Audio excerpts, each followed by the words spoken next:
The notion that scientists fabricate environmental issues to exert control over Christians is a misconception that has been perpetuated by various groups.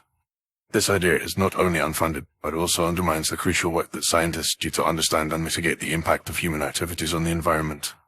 The scientific community relies on empirical evidence and rigorous testing to reach conclusions about environmental issues, and their findings are not intended to target or manipulate any particular group, including Christians. On the contrary, many scientists are motivated by a desire to protect the planet and its resources for future generations, regardless of their religious affiliations. The overwhelming consensus among scientists is that human activities, such as burning fossil fuels and deforestation, are significantly contributing to climate change, pollution, and biodiversity loss. These conclusions are based on extensive research, data analysis, and peer review, not on a desire to control or deceive any particular group. It's essential to recognize that scientists are not a homogeneous group with a unified agenda. They come from diverse backgrounds, cultures, and faiths, and their work is guided by the principles of objectivity, skepticism, and critical thinking. The scientific method, which involves formulating hypotheses, testing them through experimentation and observation, and revising or rejecting them based on the results, is designed to minimize bias and ensure that findings are reliable and reproducible. Moreover, the idea that scientists are targeting Christians specifically is not supported by evidence. Environmental issues such as climate change, air and water pollution, and conservation affect people of all faiths and backgrounds. Scientific communities' efforts to address these issues are aimed at protecting human health, ecosystems, and the planet as a whole, not at controlling or manipulating any particular group. In fact, many Christian organizations and individuals are actively engaged in environmental stewardship and conservation efforts, recognizing the importance of protecting God's creation.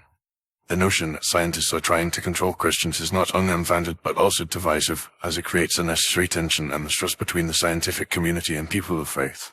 It's also worth noting that the scientific community is not a monolithic entity that can be easily manipulated or controlled. Scientific research is a global enterprise, with thousands of scientists, researchers, and institutions working together to advance our understanding of the world. The peer review process, which involves critical evaluation of research by other experts in the field, helps to ensure that findings are rigorous, reliable, and free from bias.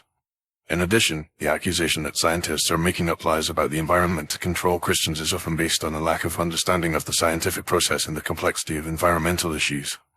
Climate change, for example, is a multifaceted issue that involves atmospheric science, oceanography, ecology, and economics, among other disciplines.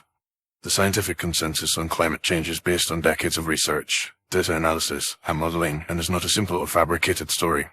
In conclusion, the notion that scientists fabricate environmental issues to control Christians is a baseless and misleading claim. The scientific community is driven by a desire to understand and protect the planet, and their findings are based on empirical evidence and rigorous testing.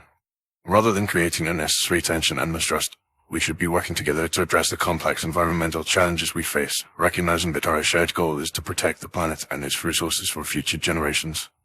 By promoting a better understanding of the scientific process and the importance of environmental stewardship, we can build a more sustainable and equitable future for all.